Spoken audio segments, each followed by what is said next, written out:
Delaware Tech, Chemistry 100, Chemistry 110, Unit 3, Continued Electron Configurations. The electron configurations are the way the electrons are arranged in an atom. And in fact, they are better described as a list of addresses of every electron in that atom. So if you saw the electron configuration, it would tell you where each electron is in the atom. And we'll go through that eventually, but first let's discuss some of the rules for creating that. There are three basic rules. The Aufbau principle, and this was developed by Aufbau, one of the people that helped discover the modern structure of the atom. Aufbau rule says if you're going to put electrons into an atom, you start at the lowest energy levels first. And, in other words, the first electron will go into the lowest energy level, the ones closest to the nucleus, and as you add more and more electrons, they'll move further and further away from the nucleus into higher energy levels. The second rule is the Pauli exclusion principle. This is from Wolfgang Pauli. He was in the picture in the last unit, in the last module, and he said that no more than 2 electrons can be in each of these individual suborbitals. So an orbital may have a set of 1 or 3 or 5 or 7 suborbitals, but in any one of those individual suborbitals, you can have 0, 1, or 2 electrons, never ever more than 2. 2 is the maximum. And if you're going to put 2 in there, they have to have opposite spins. Now, when I say spin, this is actually not spin in the conventional sense of turning around on an axis. It's a quality of the electrons that physicists have called spin, and we have what's called an upspin and a downspin. So if you put 2 electrons in the same orbital, they have to be different in some way, and the way they're different is in this quality that's referred to as spin. One will have an upspin, one will have a downspin. As long as they're different, it's okay to put 2 in the same orbital. And the third rule is Hund's rule. And Hund said that if you have more than one suborbital that are all at the same energy, let's say you have a group of p orbitals, p's come in groups of 3s, and they all are the same energy initially. So if you have a number of electrons you have to put in these 3 suborbitals, and they're all exactly the same energy suborbitals, well, you're not going to cram them all into the same suborbital if you don't have to. You're going to spread them out. You can think of it as a situation where you have 2 roommates in a 3-bedroom apartment. They're not going to both go into the same bedroom. They're going to take their own bedroom. If you have 3 roommates, they each get their own bedroom. If you have 4 roommates in this 3-bedroom apartment, well, then somebody's going to have to pair up. But you don't pair up until you absolutely have to, if they're all the same bedrooms in the case of that, or energies in the case of orbitals. And that's Hund's rule. So, in order to build the electron configuration, which is really a list of all the addresses of all the electrons in a single atom or ion, let's look at the periodic table. And the periodic table is in blocks, what we call, there are 4 blocks, and they are labeled the S block in red, the P block over on the right in yellow, the D block in green, and the F block that's shown in blue at the bottom. And you'll notice the S block, these are the first 2 groups of the periodic table, except I've moved the helium over to the left. The helium is usually way over to the far right of the periodic table, and that's because helium matches its electron configuration to the left side in the second row, but it matches its properties, its reactivity and its chemical characteristics to the far right row, which are the noble gases. But for now, we're going to move it back to the left side, so it's part of the S block. So if you look at that, you have an S block that's two columns wide, you have a P block that's 6 columns wide, a D block that's 10 columns wide, and an F block that's 14 columns wide. And occasionally in some periodic tables, you see the F block is 15. That's because numbers 71 and 103 in the D block are sometimes moved down there just for convenience of drawing the periodic table. But these numbers should be familiar with to you. If you remember from the last module, we were talking about how many electrons a group of S's can hold, up to 2, because there's only 1 in a group, and each one can hold 2 electrons, that's 2. P's come in groups of 3 suborbitals, each one can hold 2, and that's 6. Notice the P block is 6 columns wide. The D block remember, set of d orbitals can hold up to 10 electrons, 10 columns wide, and a group of f orbitals, 7 f orbitals in a set, can hold 2 each. That's 14 electrons, and there are 14 columns in the f block. So these blocks are directly related to the last electron that an atom has. In other words, let's look at number 10. Number 10 corresponds to helium. I'm sorry, to neon. Neon is atomic number 10. It has 10 electrons. And what this is saying is that the very last electron, the 10th electron, will be in a p orbital of some type because it's in the p block. If you looked at, say, iron is number 26. Look in the d block. That's because the last electron in the iron is in a d orbital. Therefore, it appears in the d block of the periodic table. So let's look at each block. We have the S block. The S block is composed of group 1A and group 2A elements, also known as group 1 and 2 elements. The group 1 elements are hydrogen and all the alkali metals. And each of these, the very last electron in the atom, will be in an s orbital, and it will be the first of 2 spaces in that s orbital. So these will always end in a configuration labeled S1, and the 1 is always written superscript. The 1 tells you how many electrons are in that s orbital. So hydrogen, the last electron, the only electron in hydrogen atom, is in a 1s orbital. So we would write the electron configuration of hydrogen as 1, let me get the the color here. We would write the hydrogen's configuration, and we can kind of show it like that, as 1s1. That means it's the first energy level, it's in an s-type orbital, and there's only 1 electron in that orbital. And in fact, everything in this first group, including all the alkali metals, will always end in an S1. For instance, sodium right here, its configuration, the last thing you're going to write will be 3s, because that's the 3s. This is the 1s orbital, the 2s orbital, the 3s orbital. The last orbital will be a 3s and will only have 1 electron. So if you're writing out all the addresses of all the electrons in sodium, the very last thing you're going to write is 3s1. And in fact, everything in that column will end in something s1. So let me erase that. And then we also have the alkaline earths, the group 2A or group 2s. These are all going to end in S2. In other words, whatever the last electron is, whatever energy level it is, it will always be an s orbital, and it'll be the second electron in that s orbital. So we move helium as well to include in the S2 portion of the S block. But we keep it over with the noble gases because its properties much more closely fit noble gas properties. Here's the P block on the far right side of the periodic table, and these are the ones directly under boron, carbon, nitrogen, oxygen, fluorine, and neon. And you'll see it's 6 wide. That's because p orbitals, a set of p orbitals, can hold up to 6 electrons. So, for instance, oxygen, this would be the 2p orbital set, the 3p orbital set, etc., all the way down to the 7p orbital set. So for oxygen, for instance, that means the very last electron in oxygen will be in a second level p orbital, and it'll be the 4th electron in that group. The 1st, the 2nd, the 3rd, and the 4th. So we know the last part of the electron configuration of oxygen will say 2p4. That'll be the last thing you write.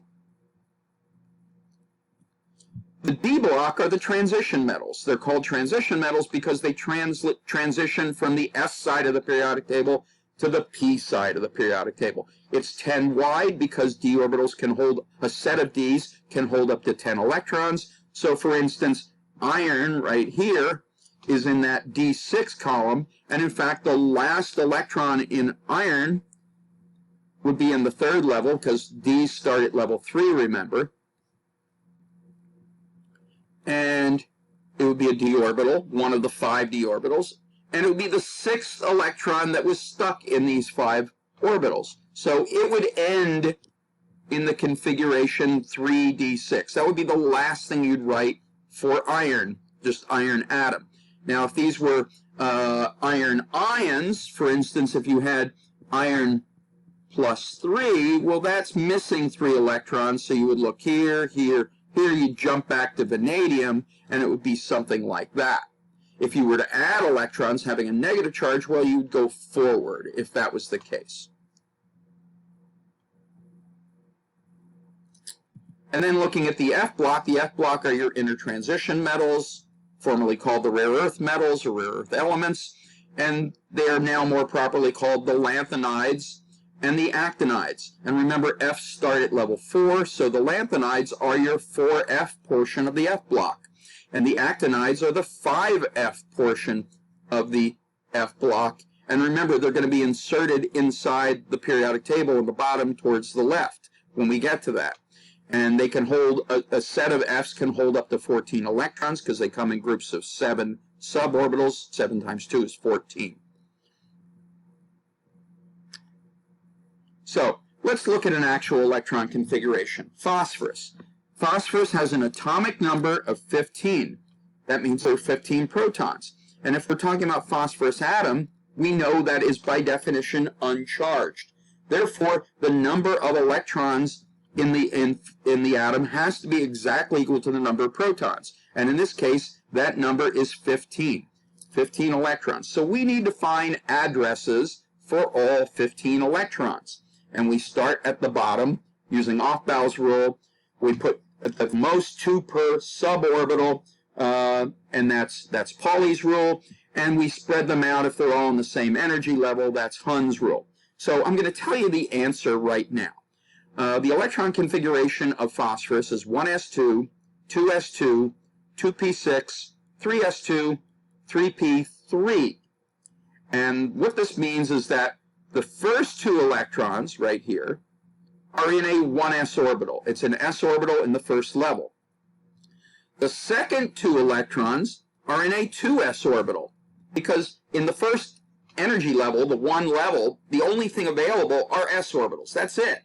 Once you've used up that 1s orbital, you have to go to the next period on the periodic table. And the first thing you'll find is a 2s orbital. Well, you can put up to 2 in there, and you can put up to 6 electrons in the 2p set of orbitals.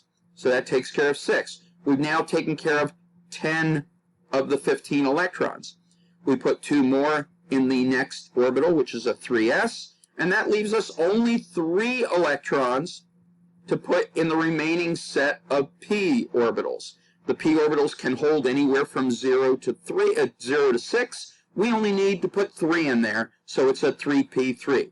So our whole configuration is written here, and that's how you write it. Typically, we don't write any spaces between it. On the exams, I may have you put a space in there just to make it easier for you to read or for me to read. But you superscript the number of electrons, so that's a superscript here, but everything else is written normal in a row. So that's how it's written, and let's look at how you actually derive that electron configuration.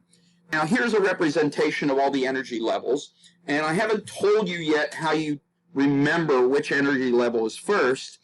The first level is the 1s orbital. Just put that in there. It's the 1s orbital. That's the lowest, and that's where you're going to start always. And that's what Aufbau's rule says, start at the bottom, start at the lowest energy. Now, you've got all these energies, and you'll see that as you go up higher, you get to some very high energy orbitals, orbitals like the 7p and the 6d and the 5f, and you notice they start cramming together very tightly. It's hard to tell which one's above which. But we have a rule for telling. There are a couple of ways to remember, but I'm going to show you one way that is frequently shown in textbooks, but I'm going to show you a way that I think is much, much better and much easier to learn when we get to that part of it. But let's assume you know the order of the orbitals, and it's this order. You're just going to go up and look for the next highest orbital to put your electrons in. So we know the order of the orbitals. We have 15 electrons, and we have to start putting them in. So we put in the first one in the 1s orbital. We're going to put the second one in the 1s orbital. We can put 2 in there. They just have to have opposite spins, and we show that by opposite direction arrows, one pointing up, one pointing down. That's Pauli's exclusion principle. So far, we've gotten to a configuration of 1s2. By the way, this is exactly the same configuration as helium, but we're not done yet. We still have to put more electrons in. So let's clear the helium here and add more electrons. We've got 13 more to go. Remember, there are 15 total. So we put 2 in the next orbital. That's a 2s orbital, and of course, that has to be paired with an opposite spin electron. So now we've taken care of 4 electrons, and we're up to a configuration of 1s2, 2s2. That tells us there are 2 in the first orbital, 1s orbital, and there are 2 in the 2s orbital.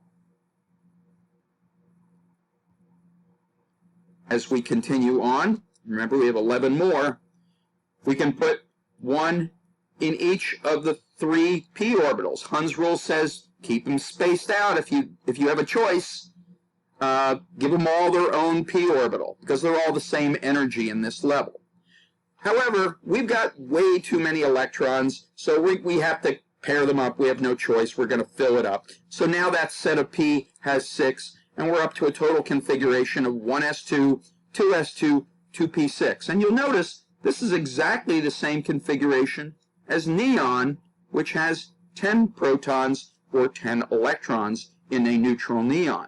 So that's where that's the locations, that's the addresses of all 10 electrons in neon. But we're not done.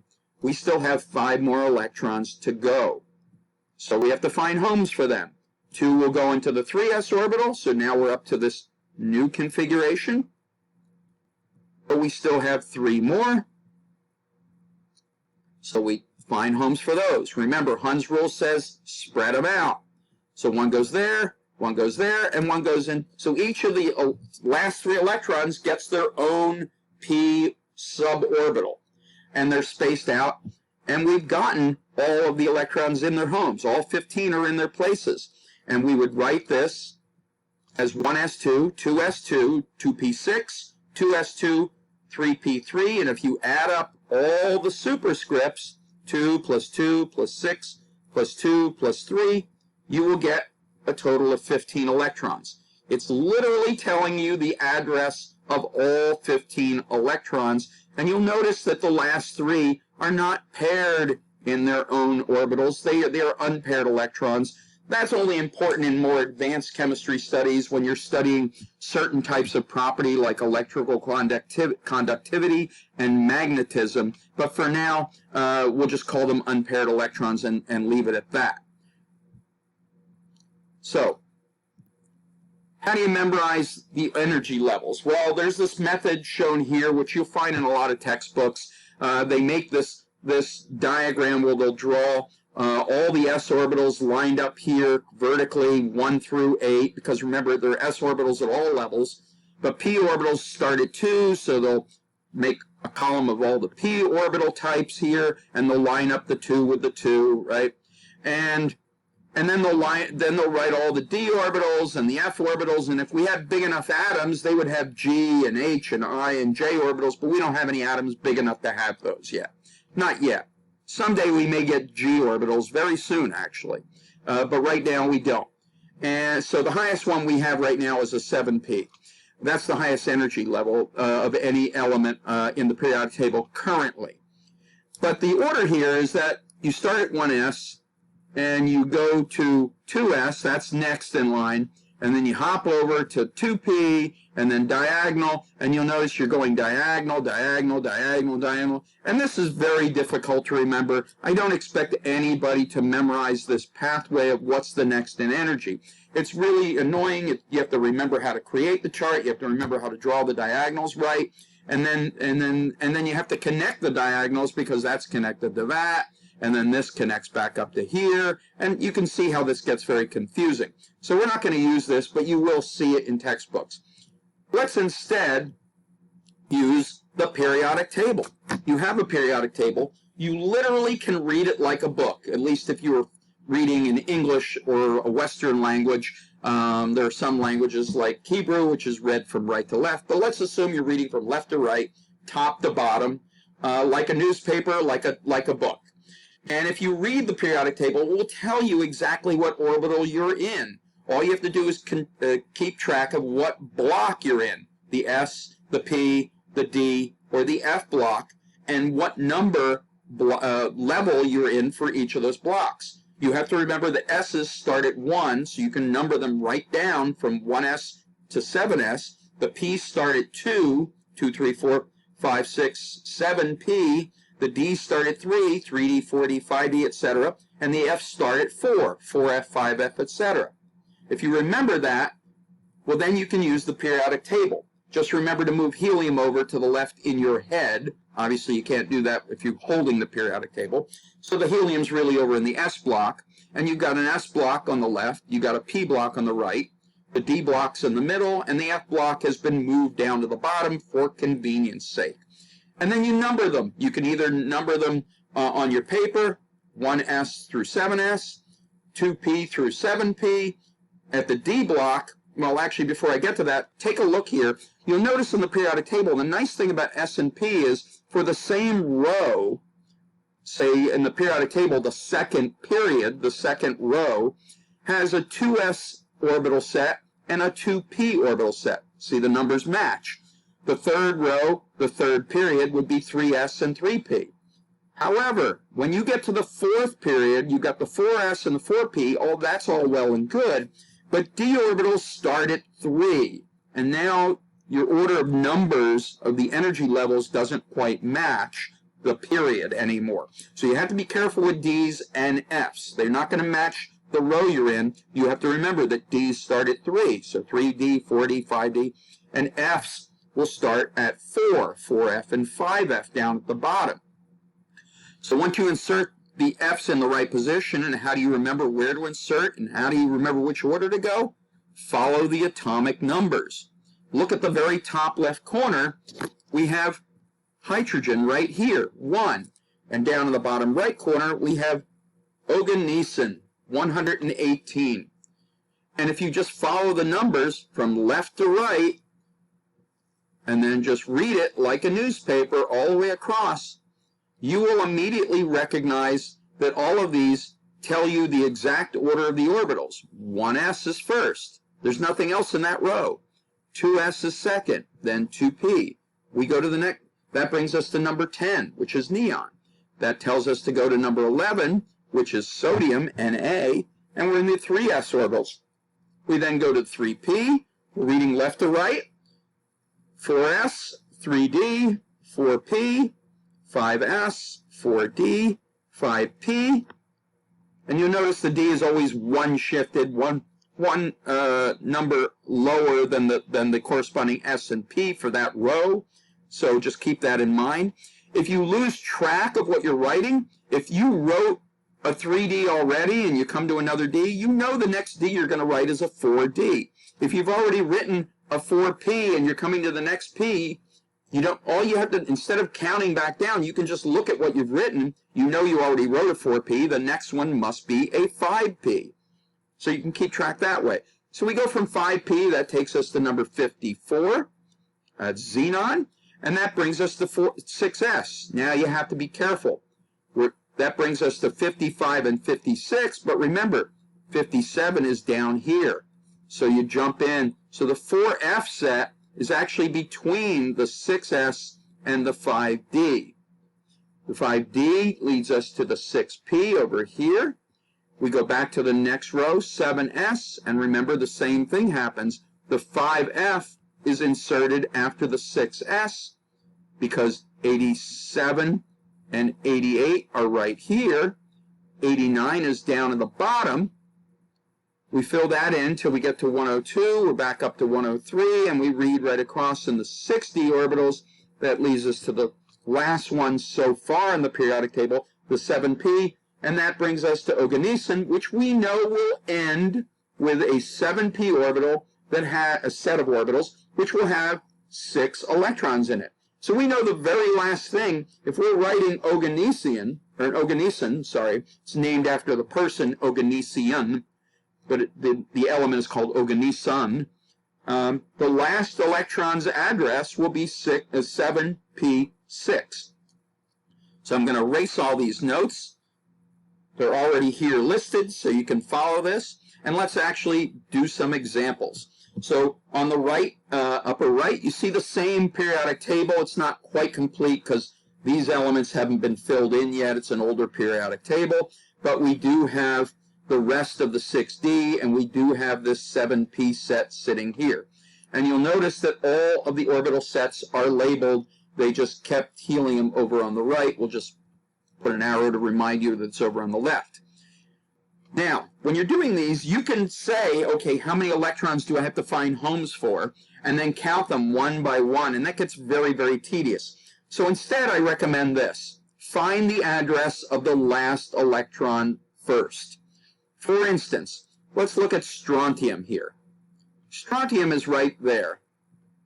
And we know that the last thing we're going to write is an s orbital, because strontium's in the s block. Which one? Well, it's the 1s, 2s, 3s, 4s. It's in the 5s orbital. The last electron's address is a 5s orbital electron.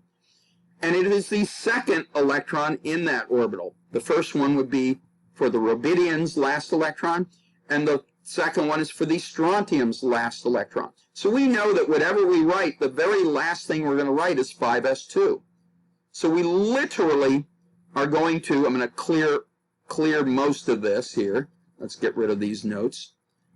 And you are literally going to write the configuration of this, and the last thing you're going to write is 5s. And I'm going to delete that for now. Just remember 5s2.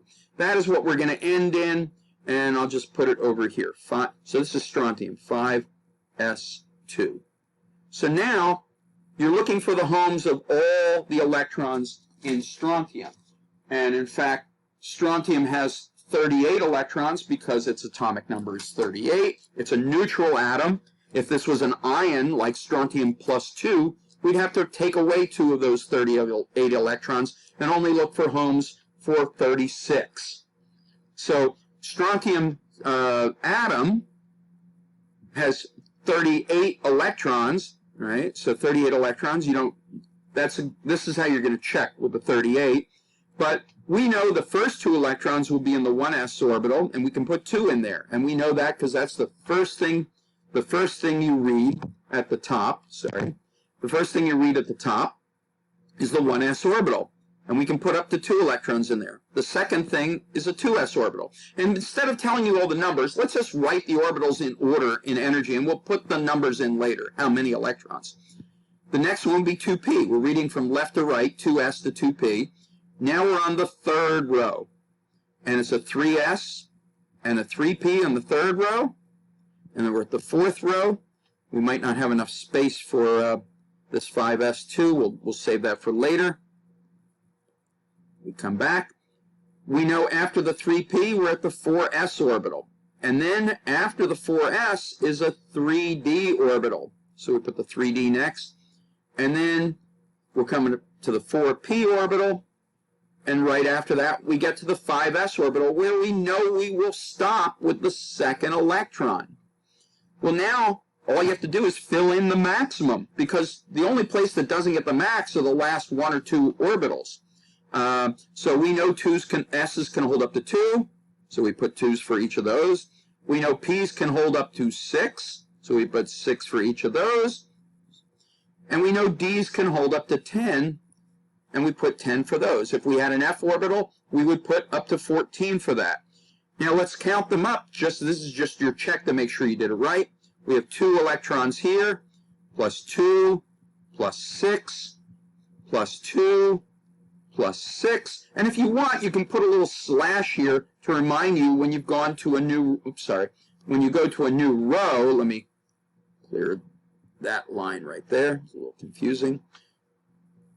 When you go to a new row, you can just put a little slash there to help yourself that, oh, I'm on the next row. It just makes it easier for your eye to see.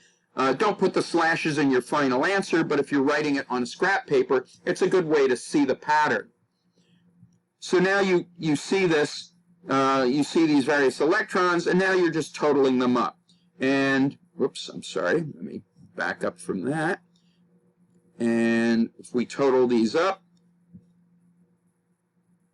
we have 2 plus 2 plus 6. Remember, that's the first row, that's the second row, that's the third row. Now we're looking at the fourth row. We've got 2, we're adding 2 more, plus 10, plus 6, because that row has 18. And then we're on the same row as strontium, and there are only 2 electrons there. Well, that's 10 electrons. That's 10 electrons. That's 10, so that was easy to count. 30, 38. That's 8 right there. So we got 38 electrons, which is exactly what we should have gotten because strontium's atomic number is 38, and this is a neutral strontium ion. So that's how you do it, and I'll leave the rest of these up to you to work out on your own. I'm going to delete this so you can see this, and you can freeze the page. I'm going to stop it just a couple seconds between each one. So if you want to freeze it here and do carbon, here's the answer. You want to freeze it and do iron, here's the answer. Sulfur, the answer. Strontium we just did. Technetium, which is in the D block, the TC is technetium. It's in the second row. You see it's a 4D. And it ends in 4D5 as you'd expect. Hafnium is HF. It is also in the D block. It is down in the third row of the D block. It's abbreviated HF, and there's the answer for that. And go ahead, practice these, make sure you can do them. If you're doing ions, remember if it's a negatively charged ion, you have to add extra electrons. And the way to do that is, let's say we were asked for iron plus 3, you'd hop back and really do vanadium. So vanadium would be like iron plus 3, whereas, say, nitrogen minus 3, we'd have to add 3 electrons, so it's 1, 2. So you'd really be doing the electron configuration of neon. So you can just look to see what new element it would be similar to once you add and subtract electrons, and then work on that atom's electron configuration, always starting with the last electron to tell you when to stop. And with that, I'm going to clear the notes here and stop this